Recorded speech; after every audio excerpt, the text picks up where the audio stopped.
Well, hey friends, how are you today? Hey, I have a picture here of someone. I want to show you that. Do you know who this is? I hope you can see it fairly well there. Do you know who this is? Well, he's actually a good friend of mine. Does that help? Okay. In this picture, he's a little bit younger. Yeah, you're still stumped. Some of you know, you think you know. All right, well, this is actually a good friend of mine. I think I said that. This is me. This is me. This is a young Milt. How about that? This was a number of years ago, we shall say. Actually, it was my high school senior picture. What a charmer. Wow. We're a lot alike, he and I. Because we're actually the same person, but a lot alike except for the hair, the beard, the glasses. A few things have changed since back in this day. But I like to think that we would be good friends if we weren't the same person. You know what I mean? Yeah, because we have the same likes, the same interests, things like that. Do you have some good friends? I bet you do. Do you have a friend who thinks exactly like you do? You could be alike in so many ways. You may like the same food. You may like the same TV shows and the same movies. You may like the same sports teams. You like to do the same things together.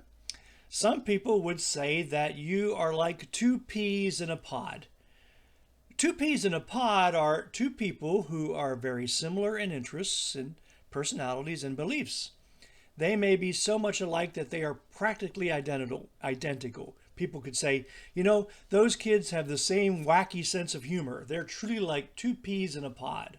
Or I could say, my brother and I are two peas in a pod. We both like the same things.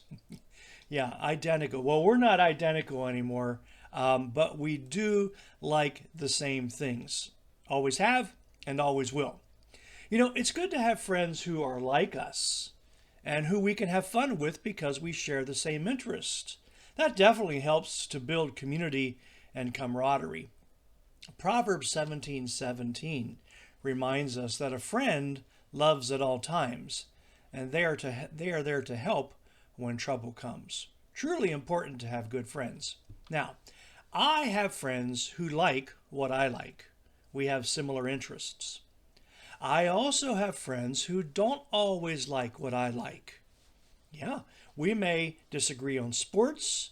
We may not have the same interests. We may not enjoy the same restaurants or food. We may even disagree on politics. But we can still be friends. It is good to have friends who are different than us. It's good to have friends who are like us, but it's also good to have friends who are different. For these friends can challenge us to think of another person's perspective. They can enrich and broaden our lives, and they can help us to be sensitive to others and other points of view or opinions. Proverbs 27:17 says, as iron sharpens iron, so one person sharpens another. Sometimes we rub against each other, but that really does help us. So, how can you be a friend to many people, even to people who may not like the same things you like? 1 Peter 4, verses 8 and 10 reminds us to love one another deeply.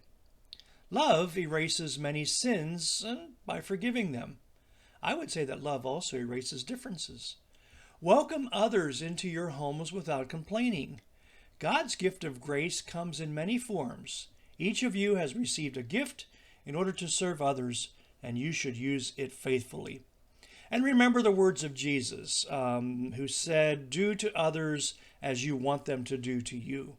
We call that the golden rule. And that's how we should treat all people, I believe, but especially our friends. Do to them as we want them to do to us. So even if we are alike, very much alike, or even if we are very different, we can still be good friends and even peas in a pod together. Enjoy your friends today. May your day be filled with friendship and peace. Have a great day.